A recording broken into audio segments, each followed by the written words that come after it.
Hey everyone, welcome to today's explainer. If you or someone you love has been struggling with unexplained, ongoing digestive issues, you already know just how exhausting the search for answers can be. It's draining. Today, we are going to demystify a deeply frustrating and honestly highly misunderstood condition known as rumination disorder. But we aren't just going to look at the problem. Oh no. We are going to focus heavily on the specific, gentle, and incredibly effective behavioral steps used to actually solve it. So let's jump right into our roadmap for today. We're covering 1. The hidden disorder. 2. An automatic learned habit. 3. Habit reversal training steps. 4. Diaphragmatic breathing explained. And to wrap things up, 5. Path to holistic recovery. Let's get into it. Starting off with Section 1, the hidden disorder. We really have to begin by validating a very frustrating, often super isolating experience that so many people face when seeking a medical diagnosis for unexplained symptoms. I want you to consider for a moment the endless medical tests you or maybe a loved one might have endured recently. You go to the doctor, you describe your food coming back up, and the immediate assumption is, oh, it's severe acid reflux, right? But then the tests come back totally normal. The medications, they don't do a thing. You are left feeling completely stuck, wondering, if it's not reflux, what on earth is happening to my body? Well, there is a stark contrast between what doctors often suspect and what might actually be going on. It's kind of like night and day. On one side, we have acid reflux, or GERD. That's a true gastrointestinal medical disease where stomach acid aggressively rises into the esophagus. But on the flip side, we have rumination disorder.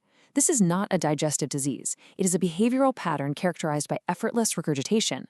There's literally no force, no nausea, and absolutely no retching. It is a completely different mechanism entirely.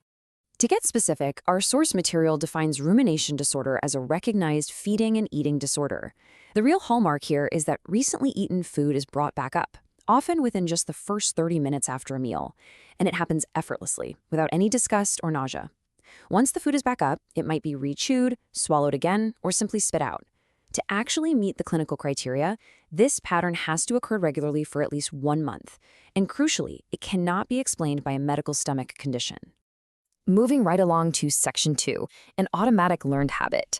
Knowing the definition is only half the battle. Now it's time to fundamentally shift our perspective from a broken digestive system to a learned unconscious physical response. Listen, this is absolutely crucial. I want to relieve any shame right now. As our sources explicitly note, this behavior is usually automatic, and treatment does not rely on willpower. Let me repeat that. It is not about willpower. What research and clinical experience tell us is that rumination is an unconscious tightening of the abdominal muscles that pushes the food back up. Maybe it started after a stomach bug or during a period of really high stress, but the body learned it and it stuck around. It's become self-reinforcing. It is not a deliberate choice. You can't just snap your fingers and decide to stop doing it. But just because it isn't intentional doesn't mean it isn't incredibly serious.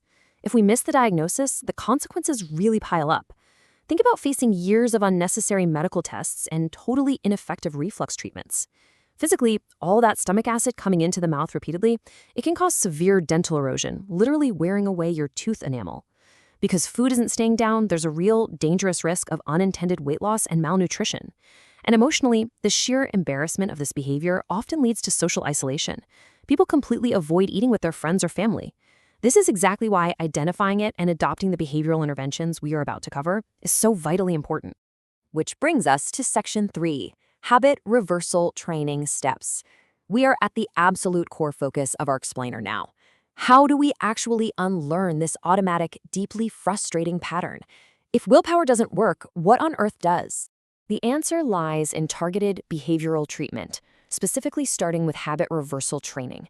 Because your body has essentially memorized this regurgitation routine, we have to gently retrain it. Habit reversal is a structured approach that does 2 brilliant things. First, it builds your conscious awareness of a behavior that's currently flying totally under your radar. And second, it gives you a competing, healthier response to replace it with. Let's break down the exact sequential steps straight from the source material. Step 1 is pure awareness. You have to learn to recognize the subtle, early physical cues that regurgitation is about to happen. Specifically, you're looking for that unconscious tightening of the abdominal muscles. Once you can catch that feeling just before the food comes up, you move immediately to step 2, implementing a physical competing response. Basically, you do something with your body that makes the habit literally impossible to execute in that moment. All right, section 4, diaphragmatic breathing explained. This leads us to the most important question of this entire explainer. What exactly is that physical competing response in step 2? Well, the secret weapon is diaphragmatic breathing, but how do you actually do it? Here are the specific step-by-step behavioral instructions. First, you place one hand firmly on your chest and your other hand on your belly. As you inhale deeply through your nose, you want to focus entirely on making the hand on your belly push outward. Meanwhile, the hand on your chest should stay completely still, no movement up top. Then you exhale nice and slow, letting your belly fall back down. This specific mechanical action, the deep belly breathing, is exactly what targets and neutralizes the abdominal muscles that are driving the disorder. It is so satisfying to see how these mechanics lock together. Remember, rumination requires those abdominal muscles to tighten up, to push the food up. Diaphragmatic breathing forces those exact same abdominal muscles to relax. By doing this, it makes regurgitation physically difficult, if not entirely impossible to pull off. It acts as a literal physical block that interrupts the automatic learned pattern. And because the behavior usually happens right after eating, this specialized breathing is designed to be practiced diligently during and especially immediately around mealtimes. When you put it all together, you get this amazing aha moment. Habit reversal training gives you the mental awareness to realize, hey, my muscles are tightening, and diaphragmatic breathing gives you the physical tool to release that tension and block the regurgitation completely. It is a completely empowering, mechanical solution to a problem that honestly otherwise feels entirely out of your control. Finally, Section 5, Path to Holistic Recovery. To wrap things up today, we need to broaden our view just a bit. These behavioral steps are incredibly powerful, yes, but they don't exist in a vacuum. Let's look at how they fit into a complete, lasting recovery plan. A truly lasting recovery recognizes that the mind and body are totally connected. Our sources note that stress and anxiety can heavily exacerbate this physical habit. Because of that, a holistic approach often includes cognitive behavioral therapy, or CBT, to help identify and change harmful thought patterns and manage connected stress. Having dedicated support for any co-occurring anxiety is also crucial, because trying to treat the behavior without addressing the underlying anxiety, that makes progress super hard to maintain. And of course, a comprehensive medical evaluation is always the foundation. You absolutely must rule out real gastrointestinal causes first to ensure this behavioral diagnosis is perfectly accurate from day one. So, I want to leave you with this final provocative thought. Think about your journey or the journey of someone you care about.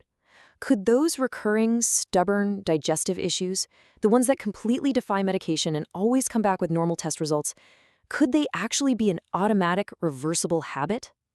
If the effortless regurgitation and total lack of nausea sound familiar, it might be time to step off that endless medical testing treadmill and seek an accurate behavioral evaluation. The solution might literally just be a breath away. Thank you so much for joining me for this explainer. Keep learning and take care of yourselves.